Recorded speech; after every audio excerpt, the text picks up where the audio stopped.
Komisi Pemberantasan Korupsi atau KPK menetapkan Gubernur Sulawesi Selatan Nurdin Abdullah sebagai tersangka kasus dugaan suap proyek infrastruktur di lingkungan pemerintah Provinsi Sulawesi Selatan. Penetapan tersangka dugaan korupsi berupa penerimaan hadiah atau gratifikasi dari penyelenggara negara terkait dengan pengadaan barang, perizinan dan pembangunan infrastruktur di Sulawesi Selatan tahun 2020 hingga 2021. Hal ini diumumkan KPK pada 27 Februari 2021, usai penangkapan Nurdin pada Jumat 26 Februari 2021 malam. Ketua KPK Firly Bahuri dalam konferensi pers pada Minggu 28 Februari 2021 di Gedung KPK Jakarta menyampaikan, dari operasi tangkap tangan atau OTT ini KPK menetapkan 2 tersangka lainnya.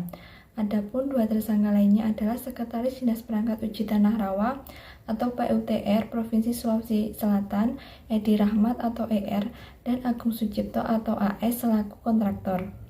Jaksa Penuntut Umum KPK mendakwa Gubernur Sulawesi Selatan nonaktif Nurdin Abdullah menerima suap total senilai 13 miliar rupiah. Uang tersebut diterima dari sejumlah kontraktor, termasuk Agung Sucipto alias Angu. Jaksa KPK Muhammad Asri mengatakan Nurdin Abdullah melakukan 2 jenis tindak pidana, yakni suap dan gratifikasi.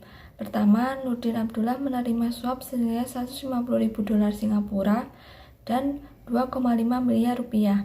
Kedua, Nurdin juga didakwa menerima uang gratifikasi senilai 6,5 miliar rupiah dan 200.000 dolar Singapura dari sejumlah kontraktor. Nurdin Abdullah disangkakan melanggar pasal 12 huruf A atau pasal 12 huruf B atau pasal 11 dan pasal 12B Undang-Undang Nomor 31 Tahun 1999 tentang pemberantasan tindak pidana korupsi sebagaimana telah diubah dengan Undang-Undang Nomor 20 Tahun 2001 tentang perubahan atas Undang-Undang Nomor 31 Tahun 1999 tentang pemberantasan tindak pidana korupsi pasal 55 ayat 1 ke 1 KUHP. Nurdin Abdullah divonis 5 tahun penjara dan denda 500 juta rupiah terkait kasus suap dan gratifikasi proyek infrastruktur. Vonis ini dijatuhkan Majelis Hakim Pengadilan Tindak Pidana Korupsi atau Tipikor Makassar, Senin 29 November 2021 malam. Hakim Ketua Ibrahim Palino menilai Nurdin terbukti secara sah dan meyakinkan menerima suap dari terpidana Edi Rahmat dan kontraktor Agung Sucipto. Nurdin juga dijatuhkan hukuman membayar uang pengganti sebesar 2.187.600.000 rupiah dan 350 dolar Singapura. Jika tidak membayar paling lama 1 bulan setelah perkara ini, maka harta bendanya bisa dirampas untuk menutupi kerugian negara. Apabila harta benda tidak mencukupi uang pengganti, maka diganti dengan pidana penjara selama 10 bulan. Nurdin juga dicabut haknya untuk dipilih sebagai pejabat publik selama 3 tahun setelah menjalani hukuman pidana pokok. Dalam perkembangannya, hukum positif di Indonesia belum pernah merumuskan secara jelas mengenai definisi suap menyuap. Oleh karena itu, rumusan pasal 12B ayat 1 UU TPK yang menyatakan bahwa setiap gratifikasi kepada pegawai negeri atau penyelenggara negara dianggap pemberian suap, merupakan kalimat yang multitafsir. Suap menyuap dirumuskan ke dalam beberapa pasal yang berbeda pada UU TPK, yaitu pasal 5, pasal 6, pasal 11, pasal 12, dan pasal 13. Dan untuk masing-masing ketentuan memiliki rumusan delik dan ancaman hukuman yang berbeda. Rumusan mengenai suap menyuap yang melibatkan pegawai negeri sipil atau penyelenggara negara sebagai penerima suap untuk berbuat atau tidak berbuat sesuatu dalam jabatannya atau berhubungan dengan sesuatu yang bertentangan dengan kewajibannya. Ancaman hukuman kepada pemberi dan penerima suap tersebut adalah pidana penjara paling singkat 1 tahun dan paling lama 5 tahun, dan atau denda paling sedikit 50 juta rupiah dan paling banyak 250 juta rupiah. Dengan rumusan tersebut, maka ancaman hukumannya dapat bersifat alternatif. dengan menjatuhkan salah satu jenis hukuman pidana atau denda, atau bersifat kumulatif dengan menjatuhkan hukuman pidana dan hukuman denda secara bersamaan.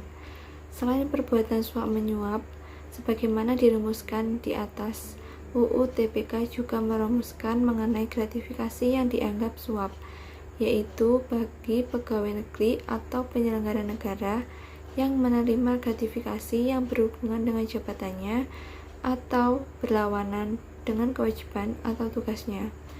Terhadap perbuatan tersebut diancam pidana penjara seumur hidup atau pidana penjara paling singkat 4 tahun dan paling lama 20 tahun, dan pidana denda paling sedikit 200 juta rupiah dan paling banyak 1 miliar rupiah.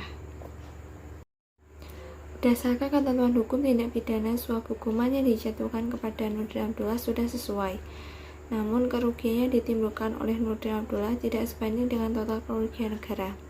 Total kerugian yang ditimbulkan sebesar 13 miliar, namun denda yang diberikan kepada Nurdin Abdullah hanya sebesar 500 juta, dan hukuman membayar uang pengganti sebesar 2.187.600.000 rupiah dan 350.000 dolar Singapura, jauh dari angka uang suap yang diterima Nurdin. Jelas hal ini merugikan perekonomian negara dan merampas hak kita sebagai warga negara. Dari dasar hukum pidana korupsi dinilai kurang memberi efek jera kepada koruptor. Jelas hal ini merugikan perekonomian negara dan merampas hak kita sebagai warga negara. Salah satu media informasi juga pernah meliput bagaimana keadaan kamar para koruptor yang sangat berbeda dengan keadaan kamar narapidana pada umumnya. Negara ini perlu menerapkan hukuman yang sesuai pada keadaan Indonesia saat ini, yaitu hukuman mati atau potong tangan sebagai efek jera bagi para koruptor. Pada dasarnya, hukuman mati bagi para koruptor telah tercantum dalam UU, tetapi hanya menjadi wacana belaka. Hendaknya negara ini bisa mencontoh negeri Cina dalam menerapkan hukum tersebut. Sudah sangat banyak para koruptor yang mengalami eksekusi ini, mulai dari ditembak, digantung, hingga disuntik mati. Eksekusi para pelaku koruptor berada di lapangan dan diperlihatkan kepada masyarakat, sehingga akan menimbulkan efek jera bagi siapa saja yang ingin melakukan tindak pidana korupsi. Keputusan ini pasti akan menimbulkan perspektif negatif bagi beberapa orang, bahkan menganggap hukuman ini tidak manusiawi dan tidak sesuai dengan hak asasi manusia seperti yang tercantum pada Pernyataan Hak Asasi Manusia Pasal 5.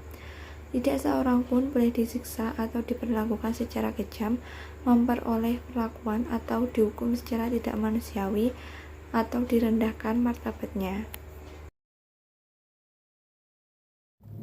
Jaksa Penuntut Umum Komisi Pemberantasan Korupsi atau KPK, Muasri menyebutkan uang suap 2 miliar yang diterima Gubernur Sulawesi Selatan nonaktif Nurdin Abdullah digunakan untuk kegiatan amal dan membeli 2 unit jet ski serta mesin kapal. Ia mengatakan uang 2 miliar sesuai dengan keterangan dalam berita acara pemeriksaan atau BAP para saksi dan terdakwa bahwa uang tersebut bersumber dari pengusaha Momo dan Indar. Uang sebanyak 2 miliar itu, kata dia, digunakan untuk amal sesuai dengan keterangan saksi, di mana uang tersebut ditukarkan dengan uang baru di Bank Mandiri Cabang Panakukang.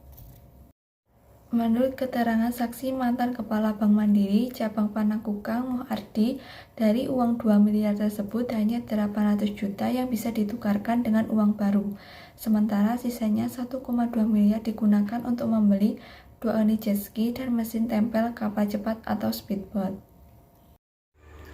Nurdin Abdullah tidak mengajukan permohonan banding atas vonis 5 tahun penjara dan denda 500 juta serta hukuman tambahan lainnya dalam kasus suap dan gratifikasi yang menjeratnya. Nurdin menerima putusan itu setelah berunding dengan pihak keluarga. Menurut kuasa hukum Nurdin Abdullah, Arman, dia tidak melakukan banding sudah melalui pertimbangan yang matang. Arman tidak memperjelas alasan mengapa Nurdin Abdullah tidak melakukan banding. Nurdin tidak mengajukan banding diasumsikan bahwa terdakwa menerima hukuman dan denda yang diterimanya. Hal ini membuktikan terdakwa mengakui kesalahannya yang merugikan banyak orang.